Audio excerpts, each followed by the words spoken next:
Number 1. Rodney Alcala. In 1978, while American television audiences laughed at the playful innuendo of the dating game, a smiling man with long dark hair sat behind a partition as Bachelor Number 1. The host introduced him as a successful photographer who got his start when his father found him in the darkroom at 13, fully developed. He joked about being called the banana. The Bachelorette, Cheryl Bradshaw, chose him. What none of them knew was that the man sitting there, Rodney Alcala, had already raped, beaten, and murdered multiple women and girls. He had already left bodies posed like twisted art across state lines. The date never happened. Bradshaw later said something about him made her feel ill the moment they met face to face. She refused to go out with him. That refusal may have saved her life. By then Alcala had already proven himself one of the most sadistic predators of the 1970s. Rodney James Alcala was born Rodrigo Jacques Alcala Bucher on August 23, 1943, in San Antonio, Texas. His family moved to Mexico when he was young. His father abandoned them. His mother brought the children to Los Angeles. At 17 he joined the army. He was discharged after a nervous breakdown, going AWOL, and a diagnosis of antisocial personality disorder. Military records noted an estimated IQ of 135. He was manipulative, vindictive, and already showing a pattern of assaulting women. After the army he earned a fine arts degree from UCLA in 1968. That same year the first known victim of his documented violence nearly died on his kitchen floor. On September 25, 1968, 8-year-old Tali Shapiro was walking to school in Hollywood when Alcala pulled up beside her and offered a ride. A passing motorist saw the child get into the car, followed them to an apartment on D. Longpre Avenue, and called the police. Officers forced their way inside and found the little girl on the floor in a pool of blood. Alcala had raped her and beaten her head with a steel bar so severely that responders initially thought she was dead. She was still alive barely. Alcala had already fled out the back. The crime put him on the FBI's most wanted list. He vanished. Under the name John Berger he enrolled at New York University's film school and even studied under Roman Polanski. He worked as a counselor at an arts camp for teenagers in New Hampshire. Campers recognized him from the most wanted poster. He was arrested in 1971. Tali Shapiro's family had moved and would not allow her to testify fully. Alcala pleaded to a lesser charge of child molestation and served only 34 months. He was free again by 1974. While living in New York under his alias he committed his first known murder. On June 24, 1971, 23-year-old TWA flight attendant Cornelia Crilly was found dead in her Manhattan apartment. She had been raped, bitten, and strangled with one of her own stockings. In July 1977, 23-year-old Ellen Jane Hubbard disappeared after writing in her calendar that she was meeting a man named John Berger. Her remains were later found in a shallow grave on the grounds of the Rockefeller Estate in Westchester County. By late 1977 Alcala was back in California and operating in full. He presented himself as a professional fashion photographer. He approached young women and teenage girls on beaches, streets, and campuses, offering free portraits for their portfolios. Many agreed. He photographed hundreds of them, often manipulating them into nude or explicit poses. He kept the images.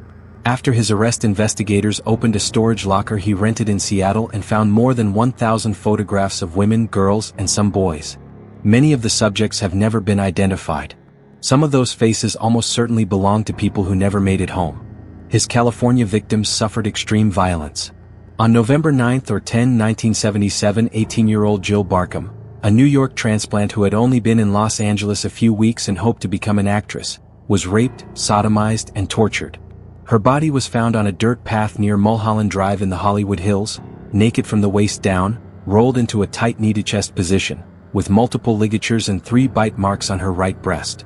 DNA later matched Alcala. A month later, on December 15 or 16, 1977, 27-year-old nurse Georgia Wickstead was attacked inside her Malibu apartment. Alcala forced entry. He raped her, strangled her with her own nylons, and beat her skull with a hammer. The same hammer was used in the sexual assault. Her naked body was carefully posed on the bedroom floor. A hammer lay nearby. On June 24, 1978, 32-year-old legal secretary Charlotte Lamb was found naked in the laundry room of an apartment complex in El Segundo. She had been raped, beaten, and strangled with a shoelace, her arms bound behind her back. Bite marks marked one breast. Residents of the complex did not recognize her. She had been taken there and left like discarded laundry. In the middle of this spree in September 1978, Alcala appeared on the dating game and won. The producers had no idea he was a convicted child molester and active serial killer. The show's background checks were almost non-existent. He left the studio rejected by the woman who had chosen him, and the killings continued. On June 13 or 14, 1979, 21-year-old Jill Parento was raped and strangled inside her Burbank apartment. Her naked body was discovered the next day. 6 days later came the crime that finally stopped him. 12-year-old Robin Samso was riding her bicycle to a ballet lesson in Huntington Beach. Earlier that day, Alcala had approached Robin and a friend on the beach and asked to take their photographs. The friend later helped identify him. Robin never arrived at her lesson. 12 days later, her skeletal remains were found in the foothills near Sierra Madre, roughly 50 miles away. Earrings belonging to her were later recovered from Alcala's possessions. Alcala was arrested on July 24, 1979. The storage locker yielded the massive collection of photographs and jewelry trophies. He was tried for Robin Samso's murder, convicted, and sentenced to death in 1980. The conviction was overturned. He was convicted and sentenced to death again in 1986. That too was overturned in 2003. Advances in DNA technology finally linked him to the 4 other California victims. In 2010, a jury convicted him of 5 murders and again sentenced him to death. In 2012, he pleaded guilty to the 2 New York murders and received consecutive sentences of 25 years to life. He was also charged in 2016 with the 1977 murder of 28-year-old Christine Ruth Thornton in Wyoming. She was approximately 6 months pregnant.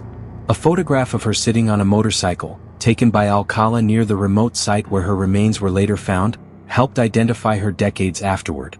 Alcala admitted taking the picture but claimed she was alive when he left. He was too medically frail to be extradited. The charge was dismissed after his death. Prosecutors described a consistent pattern. Alcala would strangle his victims with his hands or ligatures until they lost consciousness, then allow them to revive, then strangle them again. He repeated the process, prolonging the terror and the physical suffering. He posed many of the bodies with deliberate care, sometimes removing a lampshade to increase the light as if composing a photograph. He bit them. He used objects. He kept pictures and personal items. Estimates of his total victims range from the 8 confirmed to as high as 50 or even 130. The 1,000 photographs remain a silent archive of faces, some identified as survivors, many still unknown. Alcala died of natural causes on July 24, 2021, at a hospital near Corcoran State Prison, exactly 42 years after his arrest. He was 77. He never faced execution. The full list of people he destroyed will almost certainly never be known. Number 2. Robert Pickton. The sprawling derelict pig farm on Dominion Avenue in Port Coquitlam, British Columbia, looked like nothing more than a junkyard of rusted vehicles, rotting outbuildings and manure-soaked pens. For years it sat just outside Vancouver, ignored by most. Inside its slaughterhouse and trailer, Robert William Pickton, known as Willie, turned it into one of the most horrific killing grounds in modern history. Between the early 1990s and 2002, he lured at least 26 women there, murdered them, and disposed of their bodies in ways that still defy full comprehension. He confessed to 49. The DNA of 33 women was eventually recovered from the soil, freezers, pig pens, and garbage. The property became the largest crime scene excavation in Canadian history. Pickton was born on October 24, 1949, the second of 3 children to Leonard and Louise Pickton, pig farmers in Port Coquitlam. His older sister was sent away to live with relatives because the parents decided a pig farm was no place for a girl. Robert and his younger brother David remained. Their mother was a demanding, eccentric tyrant who forced the boys to work long hours and often sent them to school reeking of manure and animal blood. Their father was distant and abusive. Young Robert struggled in school, failed grade 2, and was placed in special education. When he was 12, he raised a calf as a pet. 2 weeks later, he came home and found it had been slaughtered by his parents. The memory stayed with him. He dropped out of school in the early 1960s, trained briefly as a meat cutter, then returned to the farm full-time. After both parents died in the late 1970s, the siblings inherited the land. They sold large portions to developers and became millionaires. Robert kept a smaller section, lived alone in a filthy trailer, and continued butchering pigs. He also helped run late-night parties at a nearby building known as Piggy's Palace, where bikers, sex workers, and local figures drank and ate barbecue pork into the early hours. Pickton knew Vancouver's downtown east side well. He regularly drove into the area known as the Low Track to dispose of animal waste at a rendering plant. There he found his victims. Most were sex workers. Many struggled with addiction. A significant number were indigenous women already failed by every system meant to protect them.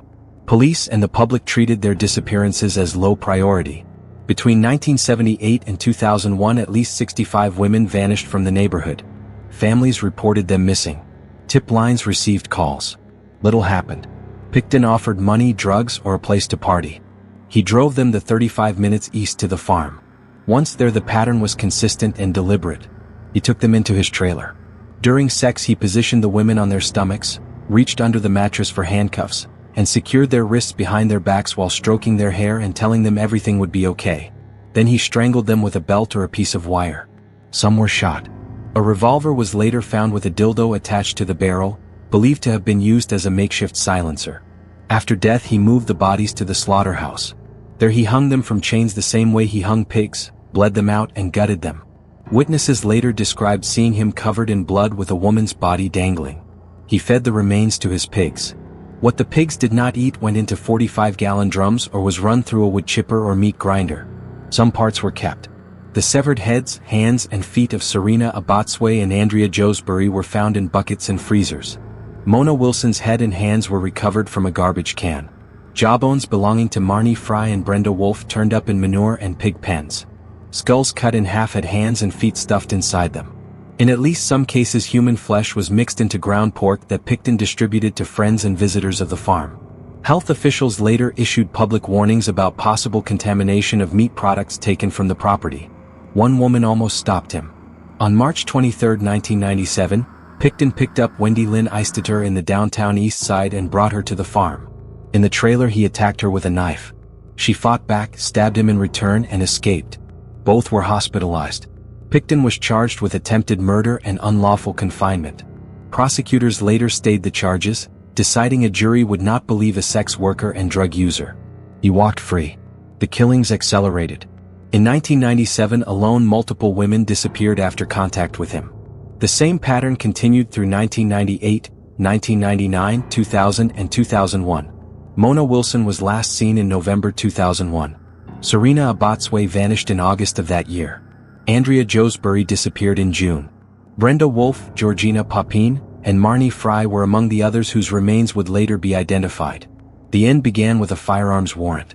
On February 5, 2002, police entered the farm looking for illegal guns. What they found changed everything. Personal belongings of missing women were scattered through the trailer. Bloodstains. Clothing. Within days, the entire property was locked down. What followed was an excavation of almost unimaginable scale. For nearly 2 years, more than 100 forensic specialists, archaeologists, and anthropologists worked the site. Heavy equipment dug down 30 feet.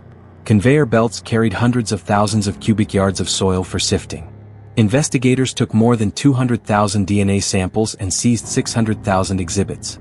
They found bone fragments in pigsties, partial remains in freezers, and personal items belonging to women who had been reported missing years earlier. The cost ran into tens of millions of dollars. It remains the largest crime scene search in Canadian history. Picton was arrested on February 22, 2002. While in custody, an undercover officer was placed in his cell. On hidden recordings, Picton spoke freely. He said he had killed 49 women. He wanted one more to make it an even 50. He called himself sloppy at the end. He described the process without emotion. The handcuffs, the strangling, the bleeding, the pigs. Prosecutors charged him with 26 murders. The trial was split because of the volume of evidence. In 2007, a jury convicted him of 6 counts of second-degree murder for the deaths of Serena Abotsway, Mona Wilson, Andrea Joesbury, Brenda Wolfe, Georgina Papine, and Marnie Fry. He was sentenced to life in prison with no chance of parole for 25 years, the maximum available under Canadian law at the time. The remaining 20 charges were later stayed. There was no point. He was already serving the longest possible sentence. The farm was eventually sold and the buildings torn down. Families of the missing received partial answers and permanent grief. Many of the women whose DNA was found have never been formally linked by conviction. One set of remains was never identified and was called Jane Doe. Picton showed almost no emotion during the proceedings. When the verdict was read, he smirked. He spent the rest of his life in prison. On May 31, 2024, at the age of 74, he died after being attacked by another inmate. The true number of women who died on that farm will never be known with certainty. What is known is the method, the scale, and the years of official indifference that allowed it to continue. Vulnerable women were taken from a neighborhood already written off by society, driven a short distance into the countryside, murdered, butchered, and erased. Their remains mixed with animal waste and soil. Their names added slowly, one DNA match at a time, to a list that still feels incomplete. Robert Pickton turned a working pig farm into an industrial killing site and fed the evidence of his crimes to the animals he raised. The ground itself had to be dug up and sifted before the full horror could even begin to be counted. Number 3. Arthur Shawcross. Arthur Shawcross stood on a bridge over Salmon Creek in the freezing early days of January 1990, looking down at the body of a woman he had killed and left on the ice. A police helicopter searching the remote areas along the Genesee River for missing women spotted him there. Officers later said it appeared he was either urinating or masturbating as he stared at the corpse of June Cicero, whose genital area he had sawed through after death while her body was frozen solid. That single sighting ended a 2-year reign of strangulation, mutilation, and disposal that had left at least 11 women dead in and around Rochester, New York. The man on the bridge was already a convicted child killer who should never have been free. Arthur John Shawcross was born on June 6, 1945 in Kittery, Maine. His family soon moved to Watertown, New York. He claimed a childhood filled with bullying, conflict, and sexual abuse, stories his parents later disputed. He dropped out of school early, enlisted in the army, and served a tour that included time in Vietnam. In later years he spun elaborate tales of combat heroics, beheading women, nailing heads to trees, and eating human flesh. Military records showed he never saw combat. After the army he returned to Watertown, married multiple times, and accumulated arrests for arson and burglary. His violence escalated. On May 7, 1972, 10-year-old Jack Owen Blake disappeared near the apartments where Shawcross lived. Shawcross had taken the boy and his brother fishing days earlier. Jack's mother suspected him immediately. Police told her that kind of thing only happened on television. Shawcross later admitted he had lured the child into the woods, stripped him, forced him to run, sexually assaulted him, strangled him, and battered his head. He claimed he removed the boy's heart and genitals and ate them. The body was not found for months. 4 months later, on September 2, 1972, 8-year-old Karen Ann Hill was visiting Watertown with her mother for the Labor Day weekend. Her body was discovered under a bridge over the Black River. She had been raped, strangled, and suffocated. Mud, leaves, and debris had been forced down her throat and packed inside her clothing. Shawcross was arrested the next day. He confessed to both killings.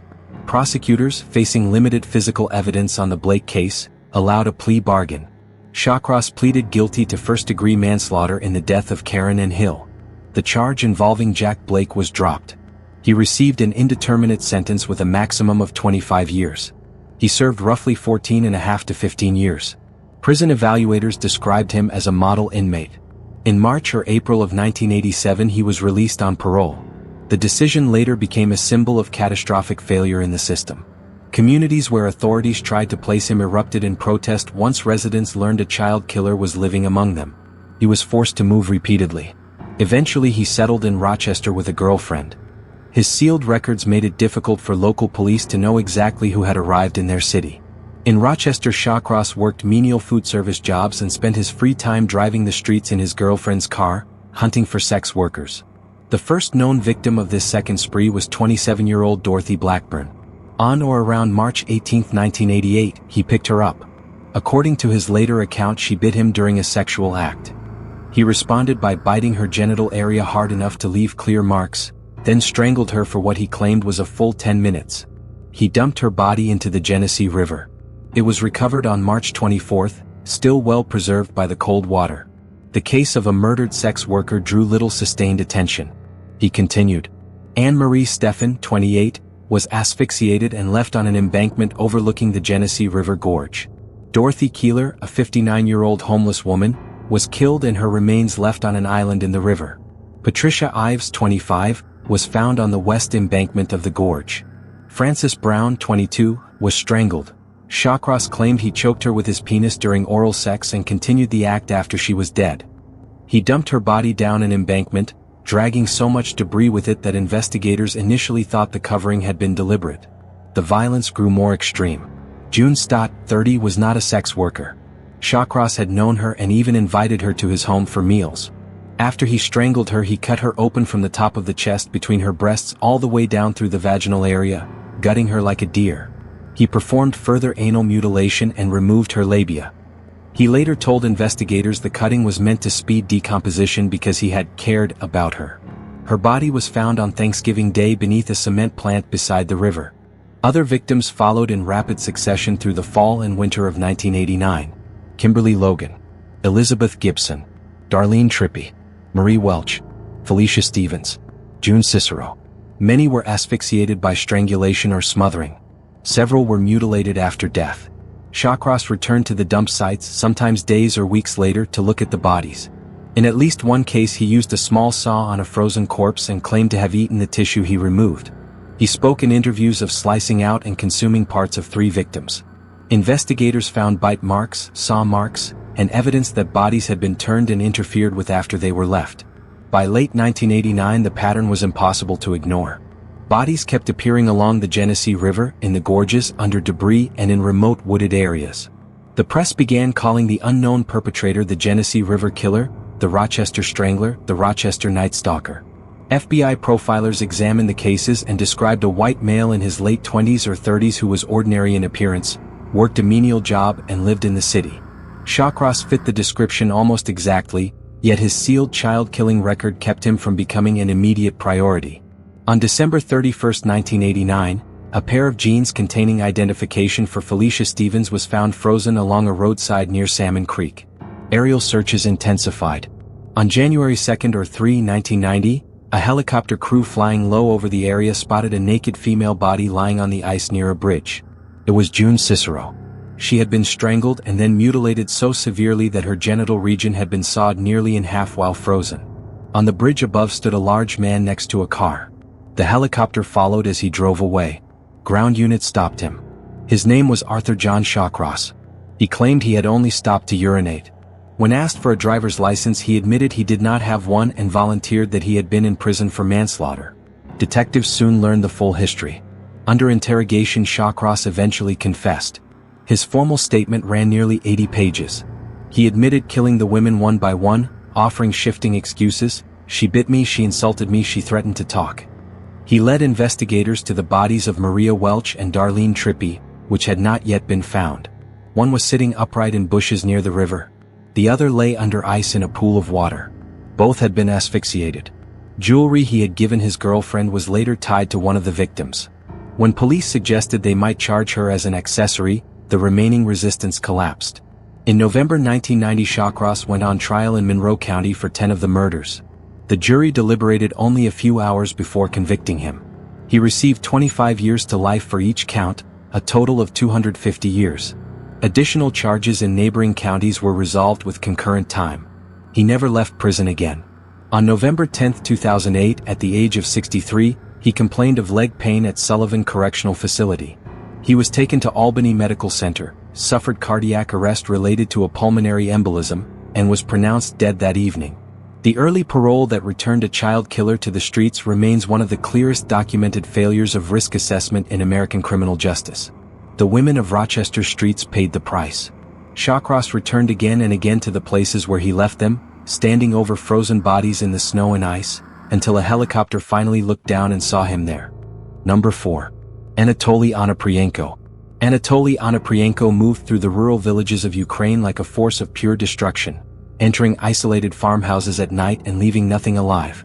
Between 1989 and 1996 he murdered 52 people, most of them entire families shot, beaten, or hacked to death inside their own homes before the houses were set on fire. Children as young as 3 months old were among the dead. Watchdogs were shot. Passing neighbors and strangers who happened to see him were executed on the spot. In a span of roughly 3 to 6 months at the height of his rampage he killed more than 40 people, earning the names the Beast of Ukraine, the Terminator, and Citizen O. His capture required one of the largest coordinated police and military manhunts in post-Soviet Eastern Europe. He was born Anatoly Yuryovich Onoprienko on July 25, 1959, in the village of Lasky in Zhytomyr Oblast, then part of the Ukrainian Soviet Socialist Republic. His father, Yuri, had fought in the Second World War and received decorations for bravery, yet at home he was an alcoholic who treated his children harshly. Anatoly was the younger of 2 sons. His brother Valentin was 13 years older. When Anatoly was still a toddler, his mother died of heart failure. The father soon left the family for another woman. The older brother remained under the father's care. Anatoly was passed briefly to grandparents and an aunt, then sent to an orphanage in the village of Privet. He never forgave the abandonment. Years later he would say that the orphanage had shaped his fate and that most children raised in such places eventually ended up in prison. The institution itself, in his description, felt little different from a prison or the army. Fenced, strict, filled with older boys who preyed on the younger ones. He finished 8 grades and entered a forestry technical school. He studied poorly, fought constantly, drank and stole. After leaving school he drifted, working odd jobs and living on the margins. In 1989 he teamed up with a man he had met at a gym, Sergei Rogozin. Together they began committing armed robberies of rural homes. During one of those robberies they encountered a family of 10, 2 adults and 8 children. Rather than risk witnesses, they killed every person in the house. Onoprienko later said the weapons had been carried for self-defense, but the result was the systematic slaughter of an entire household. That same year he acted alone when he came upon 5 people, including an 11-year-old boy, sleeping in a car. He shot them all at close range, sat with the bodies for 2 hours, then set the vehicle on fire. He claimed he had only intended to rob the car. There followed a long gap. Between 1990 and 1995 Onoprienko traveled illegally through several European countries without visas, surviving on petty crime and robbery. Whether he killed during those years remains unknown. The period is a blank in the official record. When he returned to Ukraine the killings resumed with far greater intensity and frequency. On Christmas Eve 1995 he selected the isolated home of the Zychenko family in the village of Garmarnia. The father was a forestry teacher. Inside were his wife and 2 young sons, one of them only 3 months old. Onoprienko forced his way in with a sawed-off TOZ-34 double-barreled shotgun. He shot every member of the family. He took their wedding rings, a small gold cross on a chain, earrings and a bundle of worn clothing. Then he set the house on fire and left. 11 days later he killed another family of 4 and burned their home. He also shot a male pedestrian who had the misfortune to cross his path, eliminating a potential witness. On January 6, 1996, near the Berdyansk-Dnipropetrovsk highway, he murdered a Navy ensign, a taxi driver and a cook. The pattern was now fixed and relentless. He chose remote houses, often creating noise or knocking to draw the occupants to the door. He killed the adult male first, usually with the shotgun at point-blank range. Then he turned to the wife and the children. Women and older children were frequently beaten with hammers or axes or stabbed. Infants were smothered with pillows in their cribs. He told investigators he did this to spare them the fate of orphans. After the killings he searched the house for anything of value, jewelry, electronics, money, even gold teeth or rings that required cutting off fingers. Dogs that barked were shot. Any neighbor or passerby who appeared was executed. Finally he set the residence ablaze to destroy fingerprints, blood and other evidence. In the village of Bratkovichi and the surrounding area the massacres came in waves. On January 17, 1996, he wiped out the Pilot family of 5, including a 6-year-old boy, then killed 2 additional witnesses the same morning, a 27-year-old woman railroad worker and a 56-year-old train passenger. On February 19 in Olovsk he attacked the Dubchak family. He shot the father and son, then beat the mother and daughter to death with a hammer. One 7-year-old girl had seen him kill her parents and brother. She was found huddled on her bed praying when he finished her. On February 27 in Malina he entered the home of the Bodnarchuk family. He shot the husband and wife and killed their 2 daughters, aged 7 and 8, with an axe. An hour later he shot and hacked a neighboring businessman named Sok. On March 22, 1996, in Busk outside Bratkovichi, he murdered the Novosad family of 4 and set their house on fire. He later said this was his final crime. Throughout the spree he displayed complete emotional blankness. "To me killing people is like ripping open a duvet," he told investigators. "Men, women, old people, children, they are all the same. I have never felt sorry for those I killed. No love, no hatred, just blind indifference. I don't see them as individuals but just as masses." He claimed inner voices, sometimes described as commands from God, sometimes as instructions from outer space, ordered him to kill. He said the voices had demanded 350 victims and that he had only managed 52. The scale of the murders finally forced authorities into action on a level rarely seen. Thousands of police officers and soldiers were deployed to patrol roads and villages. Checkpoints were set up. Yet Onoprienko was stopped multiple times for document checks while carrying his sawed-off shotgun in a black bag and was released each time. An earlier wrong suspect, 26-year-old Yuri Mozola, was detained and tortured for 3 days by security officers seeking a confession. Mozola refused to admit to crimes he had not committed and died under the torture. 7 officers were later sentenced for his death. 17 days after that tragedy, the real killer was found. On April 16, 1996, a task force surrounded an apartment on Ivana Kristidia Street where Onoprienko was staying. He opened the door expecting his girlfriend and her children returning from church. Officers handcuffed him and searched the rooms. In the living room they found a stereo whose serial number matched one stolen from the Novi Sad home, the scene of his last murders. Further searching produced a pistol linked to an earlier killing in Odessa, the sawed-off shotgun, and more than 120 items taken from victims across the crime series. He was arrested at the age of 36. In custody he first admitted to a handful of the earlier murders, then gradually confessed to all 52. He showed no remorse. The trial began in November 1998 in Zhytomyr and lasted months. More than 400 witnesses testified. Onoprienko sat in a steel cage in the courtroom. On March 31, 1999, he was convicted of 52 counts of murder and sentenced to death by firing squad. Because Ukraine had joined the Council of Europe and accepted a moratorium on capital punishment, the sentence was later commuted to life imprisonment. He spent the remaining years in Zhytomyr prison. On August 27, 2013, at the age of 54, he died of heart failure. The villages he visited never fully recovered the sense of safety that once belonged to ordinary rural knights. Entire households had been erased in minutes. Fathers shot first, mothers beaten or stabbed, children killed last, houses burned to ash. The man who did it described the act as no more significant than tearing open a quilt. The only thing that finally stopped him was a serial number on a stolen stereo and the determination of investigators who refused to let the bodies keep piling up unanswered. Number 5. Randy Kraft.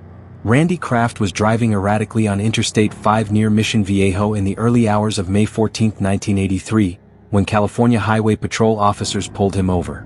In the passenger seat of his Toyota Celica sat the body of 25-year-old Marine Corporal Terry Gambrell, covered by a jacket. Kraft asked the officers how his friend was doing, his voice calm and flat. Under the floor mat they found 47 Polaroid photographs of nude young men who appeared unconscious or dead.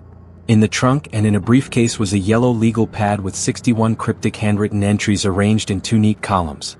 The list began with the word stable and ended with, "What you got?"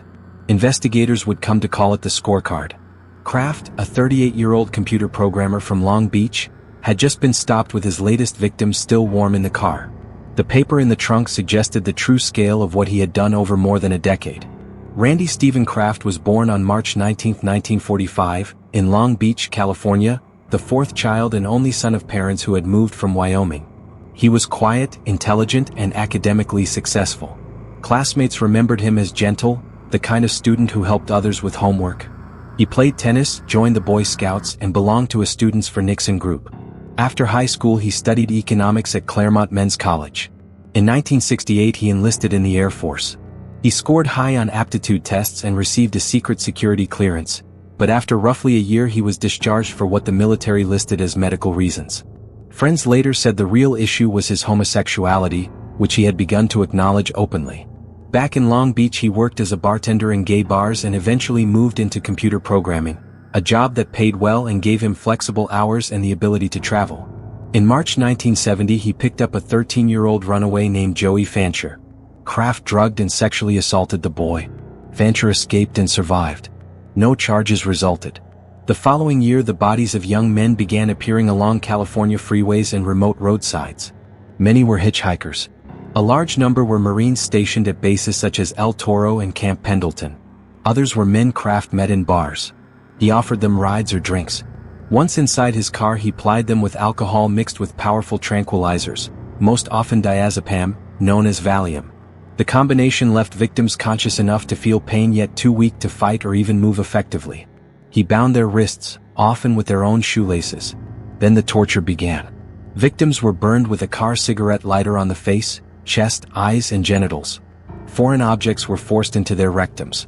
Some had objects jammed into the penis with such force that the bladder was punctured. Several were castrated or had their genitals mutilated while still alive. Others were bitten. Some were beaten about the head and face. Death usually came by strangulation or asphyxiation, though a few received lethal doses of drugs. Afterward, Kraft often posed the bodies and photographed them. He dumped them along freeway embankments, off-ramps, and remote stretches of road, sometimes partially clothed, sometimes nude, sometimes with debris dragged over them. The pattern stretched across Orange County, Los Angeles County, and beyond. One of the earliest suspected victims was Wayne Duquette, a bartender whose nude body was found along Ortega Highway in October 1971. On the scorecard, the entry "stable" is believed to refer to him. Edward Daniel Moore, a 20-year-old Marine, was killed around Christmas 1972. His initials appear on the list as EDM. Ronnie Weeb, Keith Crotwell, and others followed. On New Year's Eve 1975, 22-year-old Mark Hall disappeared from a party. His body was found days later in the Cleveland National Forest, nude and bound to a sapling. He had been sodomized and extensively tortured.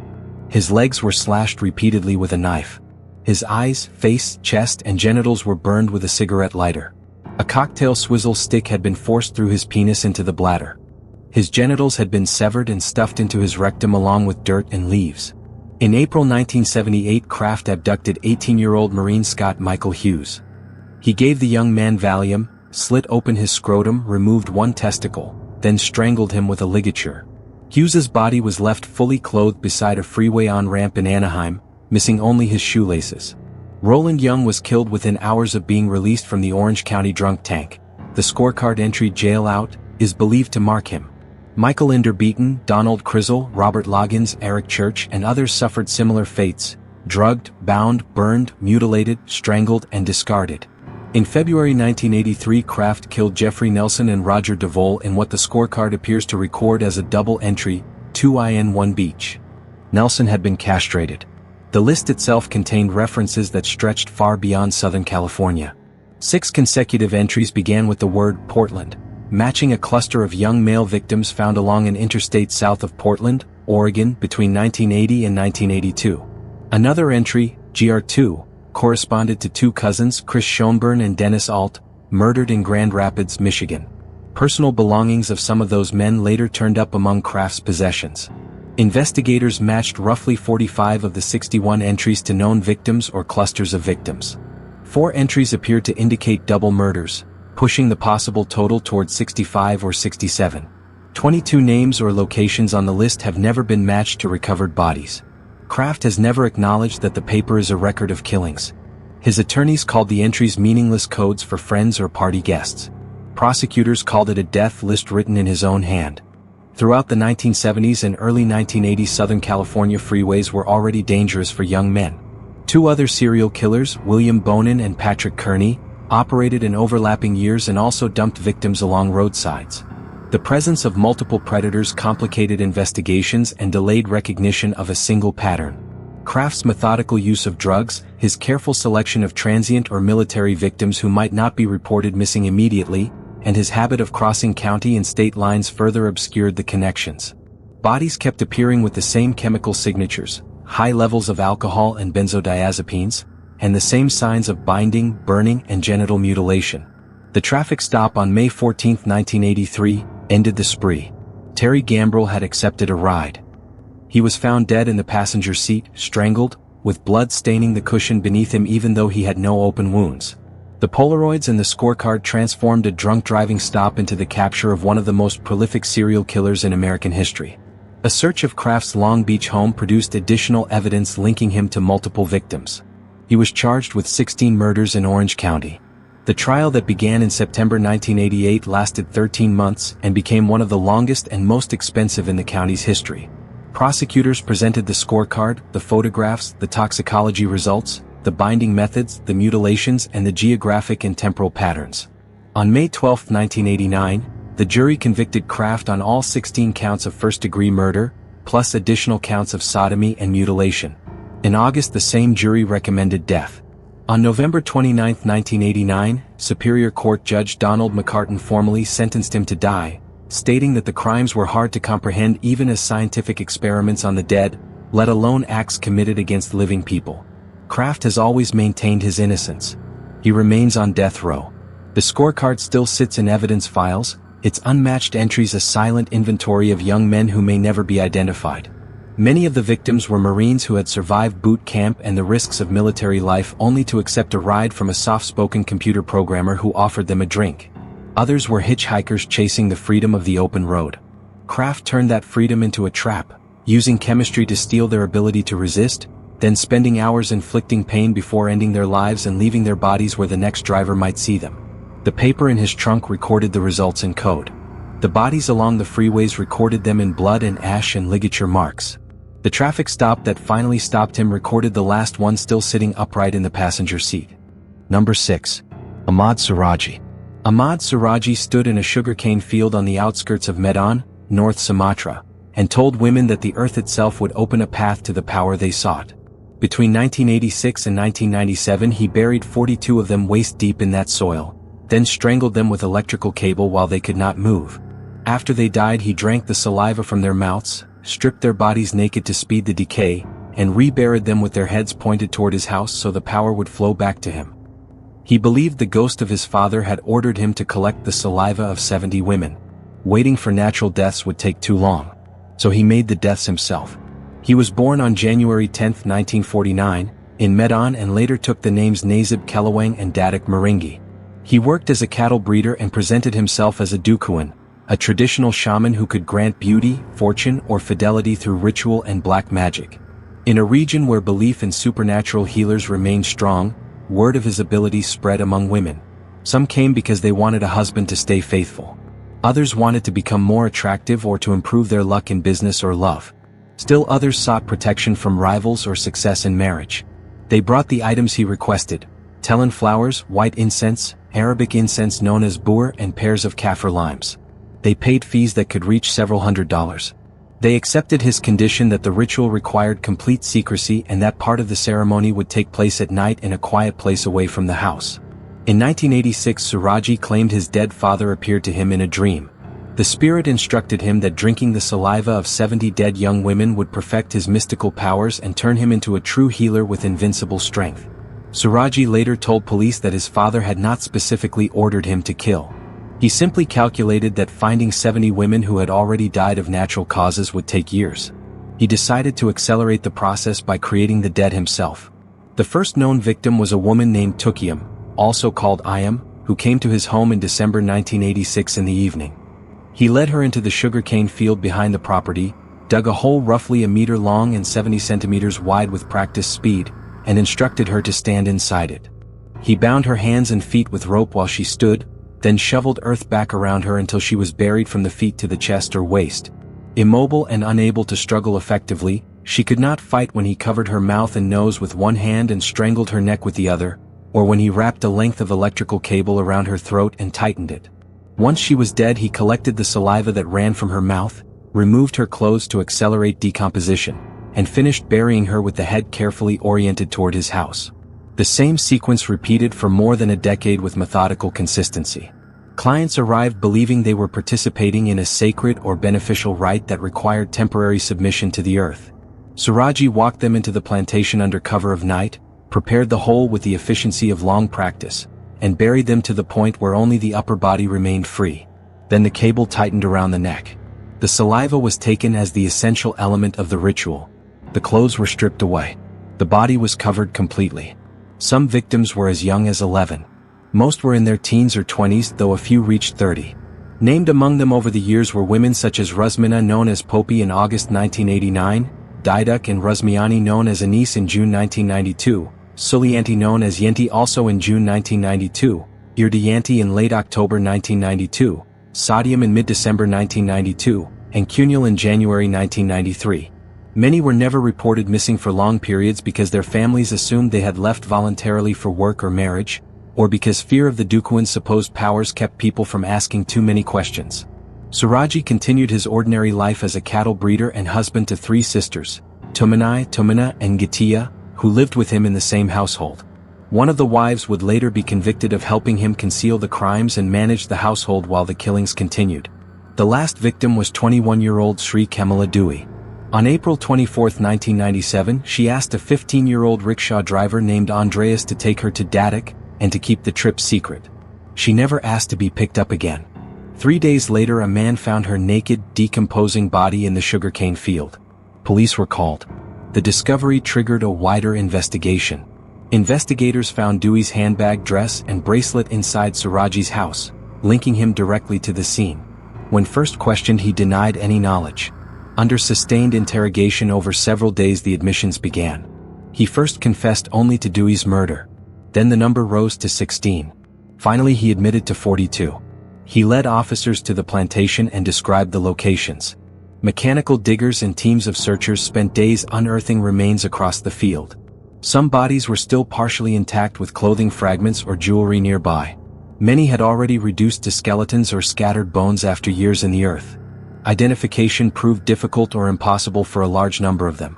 The heads of the buried women pointed consistently toward the house, exactly as Suraji had arranged them, in the belief that the orientation would channel supernatural energy back to him. He showed little emotion during the investigation and the subsequent proceedings. He explained the dream in detail, the instruction to collect saliva from 70 women, and his practical decision to create the dead rather than wait for chance. "My father did not specifically advise me to kill people," he told investigators. "So I was thinking, it would take ages if I have to wait to get 70 women. I was trying to get to it as fast as possible. I took my own initiative to kill." He described the process without apparent remorse, treating the acts as necessary steps in a larger spiritual project. The trial began on December 11, 1997, with a 363-page indictment detailing the charges. Suraji initially maintained innocence in court, claiming earlier confessions had been obtained under pressure, but the physical evidence from the house, the consistent burial pattern, the testimony of the rickshaw driver, and the scale of the remains recovered from the field proved overwhelming. His 3 wives were also arrested. Tumanai, the eldest, was tried as an accomplice for assisting in the concealment of bodies and the management of the household during the years of killings. The other 2 sisters faced lesser-related charges. On April 27, 1998, a 3-judge panel in the Lubbock Pakham District Court found Suraji guilty of all 42 murders and sentenced him to death by firing squad.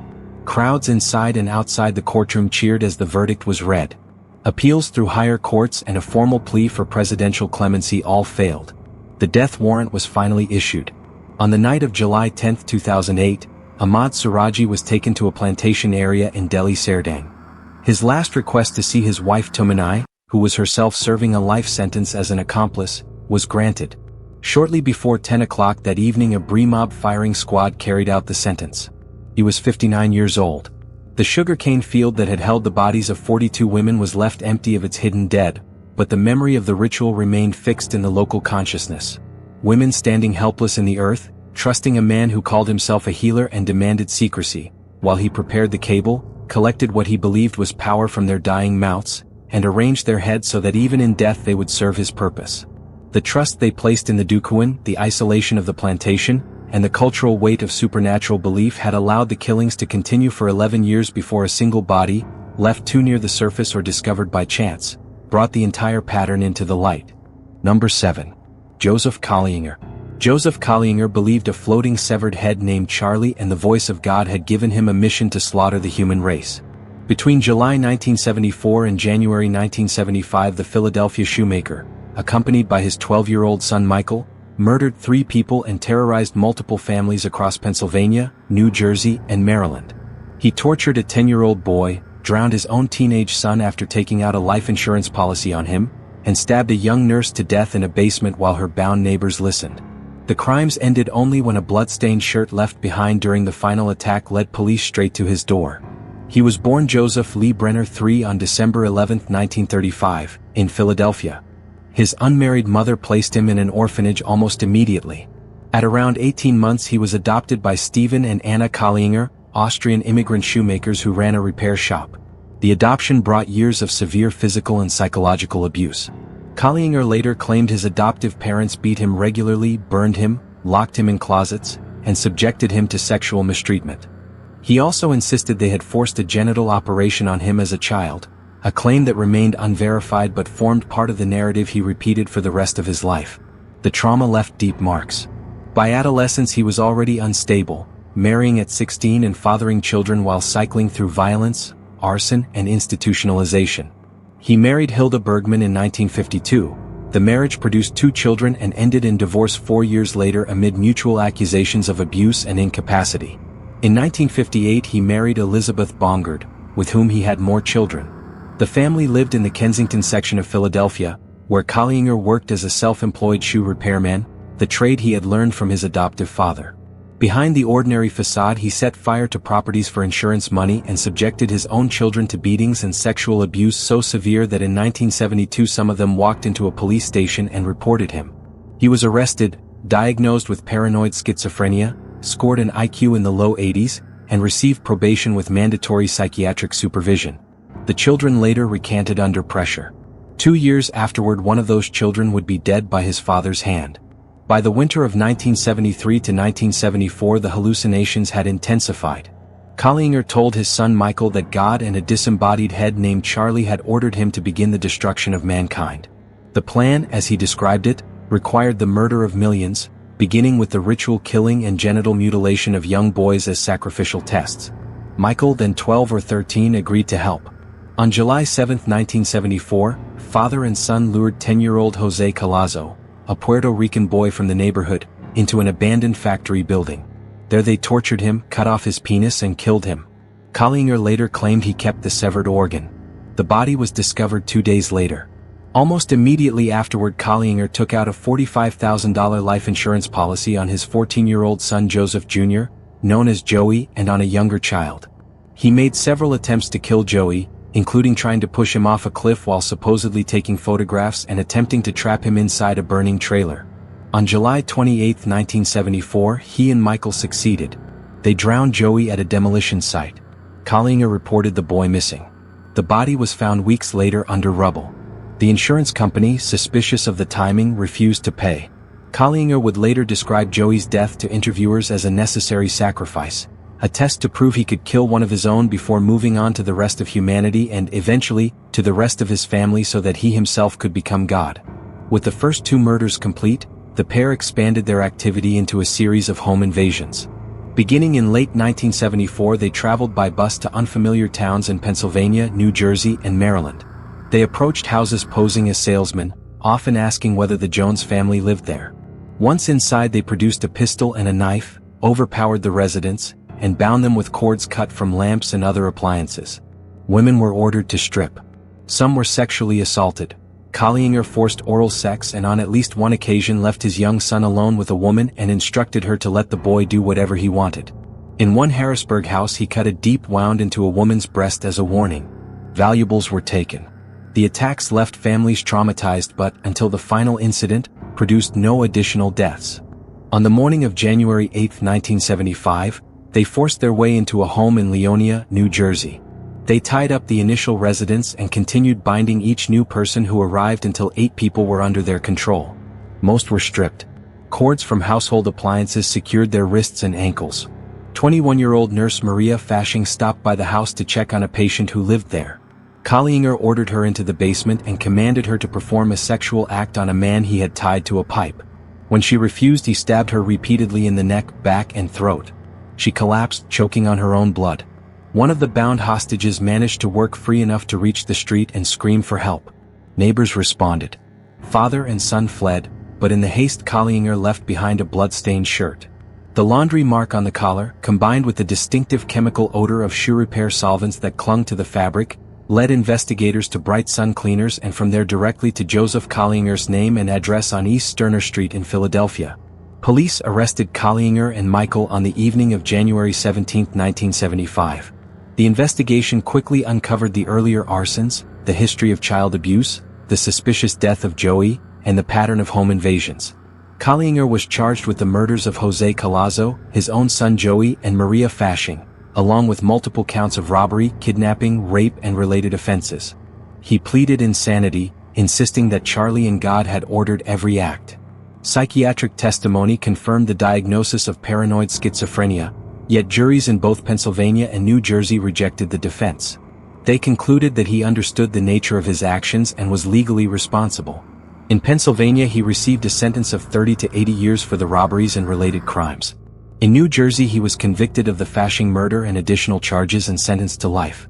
Michael, judged to have acted under his father's domination, was sent to a juvenile facility. Upon release at 21 he moved out of state and changed his name, disappearing from public view. Collier spent the remainder of his life in prison.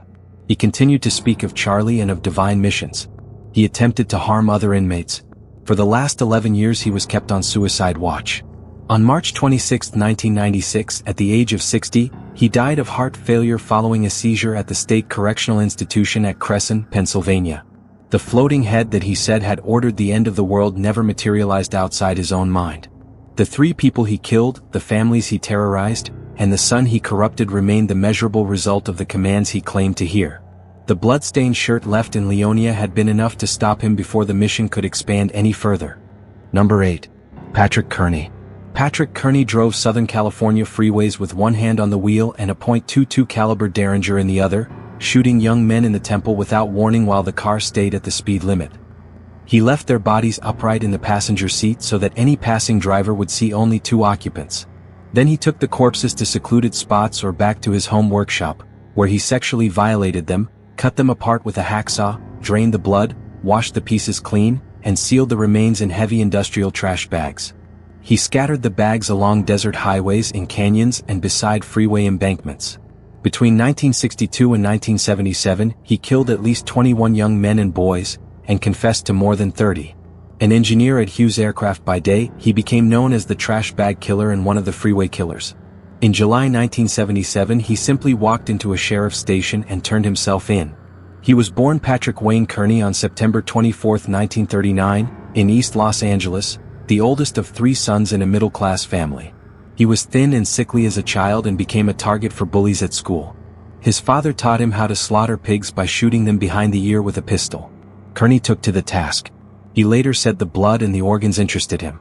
In his teens he grew withdrawn and began fantasizing about killing the people who had tormented him. After a brief marriage that ended in divorce he moved fully into the gay subculture of Southern California and Mexico, becoming skilled at picking up hitchhikers and men in bars. He took a job as an electronics engineer at Hughes Aircraft, a defense contractor. Supervisors described him as a model worker with a quiet, almost eerie manner. He obtained a security clearance and kept to himself. Kearney's first known murder occurred in the spring of 1962. He picked up a 19-year-old hitchhiker on a motorcycle, drove him to a deserted area, shot him in the head the same way he had been taught to kill pigs, and sexually assaulted the body. He claimed a second victim, the cousin of the first, soon afterward. The killings continued sporadically through the 1960s. Around Christmas 1968 he shot a man known only as George, a friend of his partner, and buried the remains behind the garage of the Culver City apartment he shared with David Hill. Police later recovered the skeleton with a single bullet hole in the skull after Kearney pointed out the spot. He told investigators that after that early murder he waited more than a year to see whether anyone would come looking. When no one did, he understood that he could continue. By the mid-1970s the pace accelerated. Kearney estimated he was killing almost monthly. His preferred targets were young men between their mid-teens and late 20s, hitchhikers, patrons of gay bars, transients, and occasionally younger boys. Many of them, he said, resembled the blonde, arrogant types who had bullied him as a child. He would invite them into his Volkswagen or truck with an offer of a ride or conversation. Once the passenger was seated he kept his left hand on the steering wheel, monitored the speedometer, and with his right hand raised the Derringer and fired a single shot into the temple or behind the ear. The victim slumped. Kearney continued driving until he found a private place. There he undressed the body and committed necrophilia. Sometimes he beat the corpse afterward, describing the act as a way to release suppressed rage and feel a sense of power. When the sexual assault was finished he began the dismemberment. If he was at home he worked in the bathroom, methodically cutting the body into pieces with a hacksaw. He drained the blood to reduce odor, washed each part carefully so that dried blood and fingerprints would not remain, and sometimes removed the bullet from the skull. The pieces were then placed into industrial-strength trash bags, often sealed with nylon filament tape.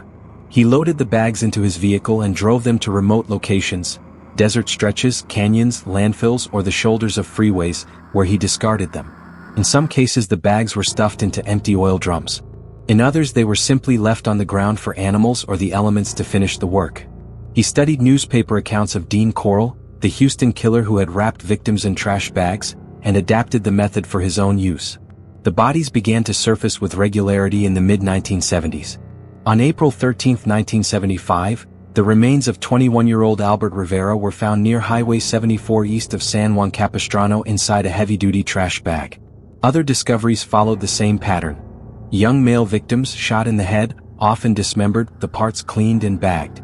Investigators noticed that the victims shared homosexual backgrounds or had been known to frequent gay gathering places. The careful packaging distinguished these cases from the overlapping crimes of other freeway killers active at the same time. Randy Kraft, who tortured and mutilated living victims before dumping them, and William Bonin, who strangled and raped before leaving bodies by the roadside. The trash bag murders formed their own distinct series. Kearney's final known victim was 17-year-old John Otis LeMay. On March 13, 1977, LeMay came to the house looking for David Hill, who was not home. Kearney invited him inside to watch television. Without provocation, he shot the young man in the back of the head. He later dismembered the body, washed the parts, packed them into 5 industrial trash bags sealed with filament tape, and dumped them in a wilderness area roughly 50 miles east of Corona. 3 of the bags were placed inside an empty 80-gallon oil drum. 2 were left beside it. The remains were discovered on March 18. LeMay's parents provided information that eventually linked their son to Kearney and Hill. Witnesses had seen the teenager in the company of the 2 men. Hair evidence recovered from the bags matched samples from the house. Warrants were issued. Kearney resigned from Hughes Aircraft, returned his security badge and fled with Hill to El Paso, Texas. Family members persuaded them to return. On July 1, 1977, Patrick Kearney walked into the Riverside County Sheriff's Office, pointed at a wanted poster of himself, and surrendered. David Hill was questioned and released after a grand jury declined to indict him. Investigators concluded he had not participated in the murders. Kearney, by contrast, began confessing almost immediately.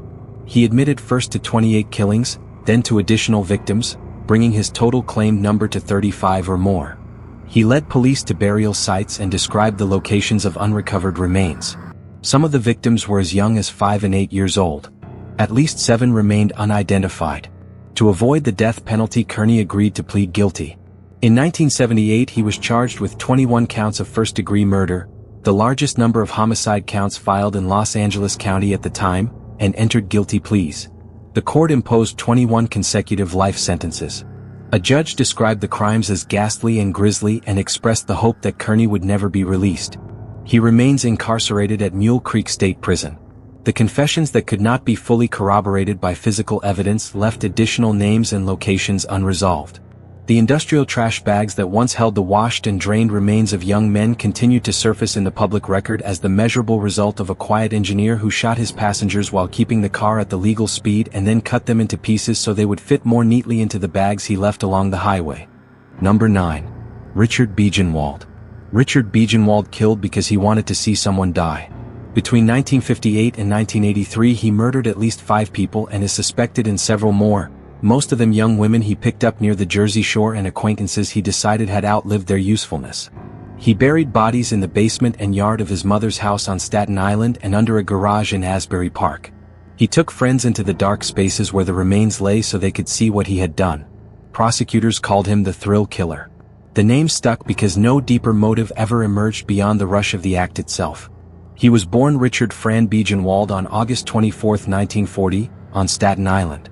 His father, Albert, was an alcoholic who beat him regularly. His mother, Sally, endured the same violence. At the age of 5, Richard set fire to the family home and was sent to a Rockland County psychiatric center for observation. By 8 he was drinking and gambling. At 9 he received a series of electroshock treatments at Bellevue Hospital. He spent years in state training schools and reformatories, where he was accused of theft and of encouraging other boys to escape. He dropped out of high school after a few weeks. By his mid-teens he was already a practiced car thief and arsonist.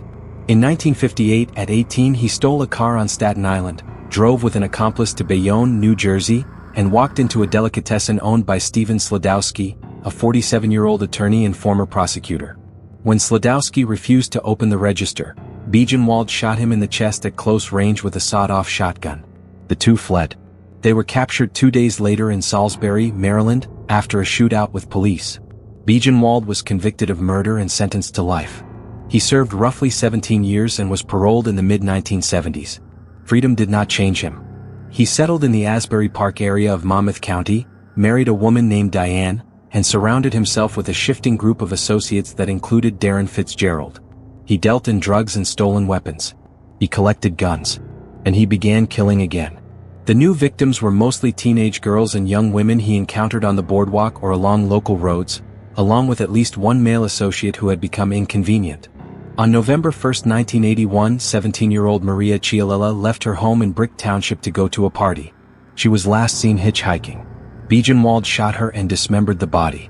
He transported the remains to his mother's house on Staten Island and buried them in the yard or basement. 5 months later, on April 8, 1982, 18-year-old Deborah Osborne disappeared from Seaside Heights. She was stabbed or shot. Biegenwald buried her on top of Chialella's remains at the same Staten Island property. On August 28, 1982, 18-year-old Anna Olesiewicz was walking the Asbury Park boardwalk looking for a good time. Biegenwald approached her, offered marijuana, and lured her into his car. He drove her to his house. There he shot her 4 times in the head. The next morning he told Fitzgerald he had a problem. The body was in the garage. Fitzgerald helped him load the corpse into the trunk of a car. They drove to a wooded lot behind a Burger King on Route 35 in Ocean Township and dumped her. Children playing in the brush found the skeletal remains on January 14, 1983. The autopsy confirmed 4 bullet wounds to the skull. There was no evidence of sexual assault. The killing appeared to have been done simply for the experience of watching her die. Around the same period, Biegenwald shot and killed William Ward, a 34-year-old drug dealer and former prison acquaintance, at the Asbury Park house. Ward was hit multiple times in the head. The body was buried in a shallow grave in Neptune City. 17-year-old Betsy Bacon left her home in Seagirt on November 20, 1982, to buy cigarettes and never returned. She was shot in the head and buried in Tinton Falls. Investigators later linked Biegenwald to the 1978 shooting death of John Patrone, a police informant, at an abandoned airport in Flemington, and to the murder of Virginia Clayton, whose body was found near the same area. The full list of his victims may never be known. Associates later claimed he had spoken of killing far more people than the 5 or 6 for which he was ultimately held responsible. What set Biegenwald apart was the casual way he shared the evidence of his crimes. He showed Fitzgerald the body of one young woman lying under a mattress in the garage. He took others to the burial sites. He spoke openly about wanting to see someone die.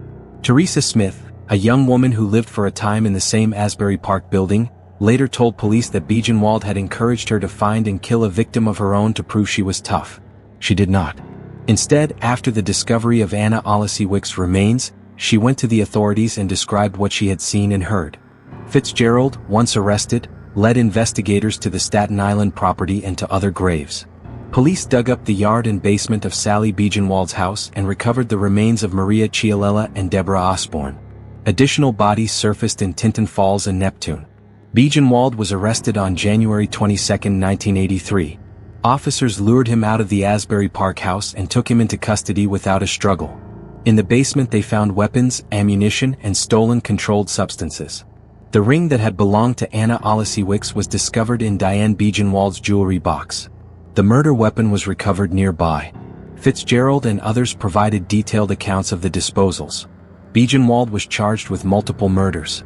At trial, the prosecution argued that the killings had no motive beyond the thrill. A jury convicted him of the murder of Anna Olesiewicz and related weapons and drug charges. In the penalty phase, the same jury sentenced him to death by lethal injection. The death sentence was later overturned on appeal. He was resentenced to life without parole. In subsequent proceedings, he was convicted of the murder of William Ward and received another life term.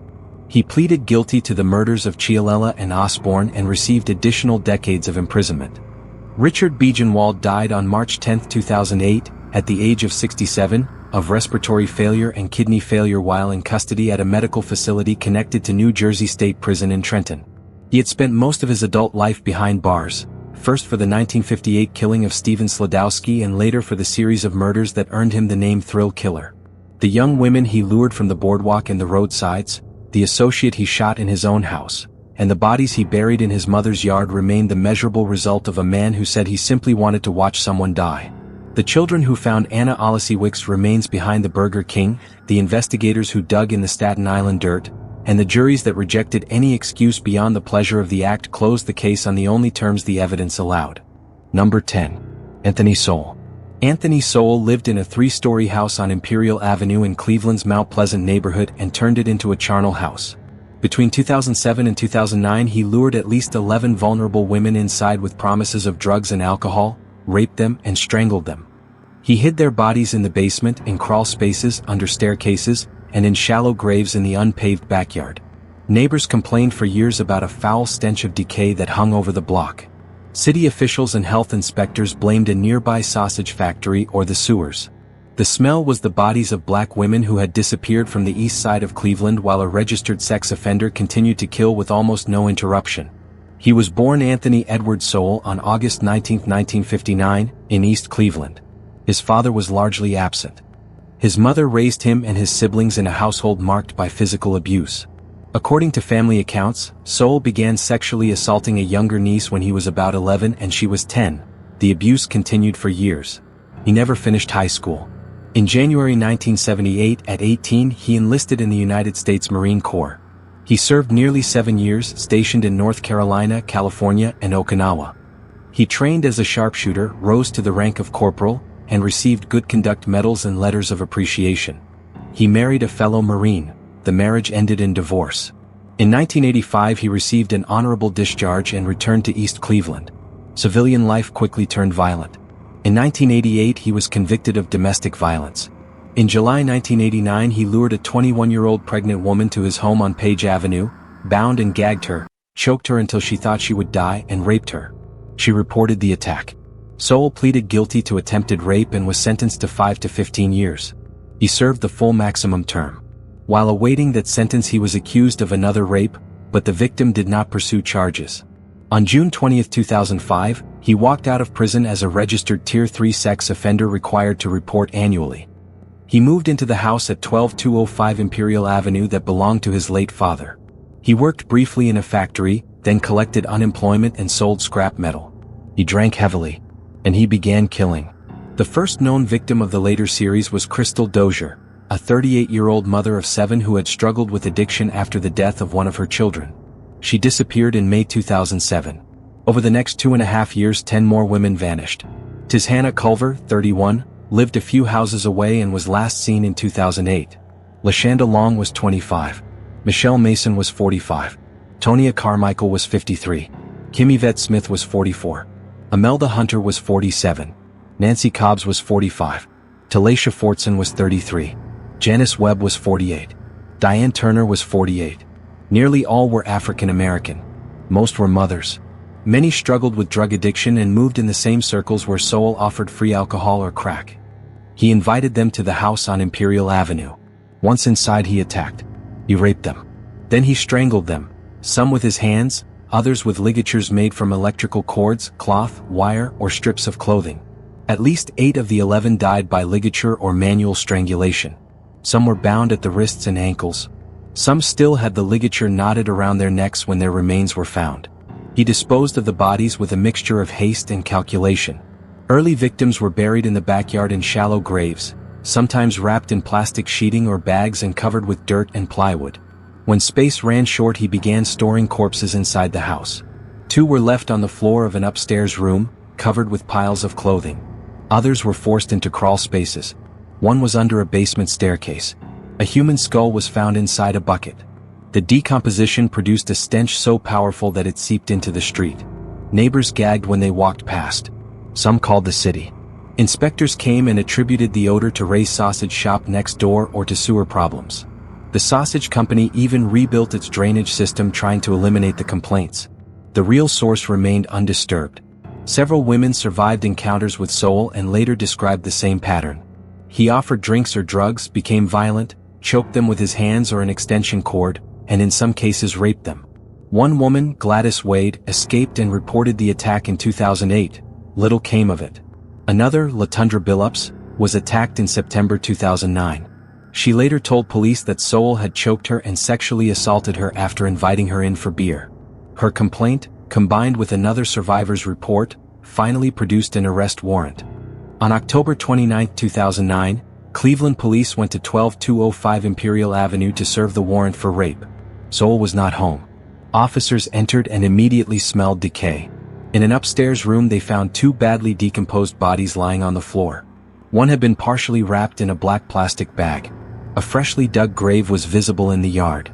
Sowell was located and arrested 2 days later on Halloween, walking about a mile from the house. The search of the property continued for days. Investigators recovered remains from the basement, from crawl spaces, from under stairs, and from multiple shallow graves in the backyard. A skull in a bucket brought the total to 11. Most of the women had been nude or partially clothed. Many showed clear signs of ligature strangulation. Some had been bound. The bodies were in various stages of advanced decomposition. Identification required DNA and dental records. The case exposed long-standing failures in how missing black women from poor neighborhoods were treated. Families had reported loved ones missing. Some reports were not thoroughly investigated. The stench that neighbors had complained about for years had been dismissed. Sowell had been a known sex offender living openly on the block.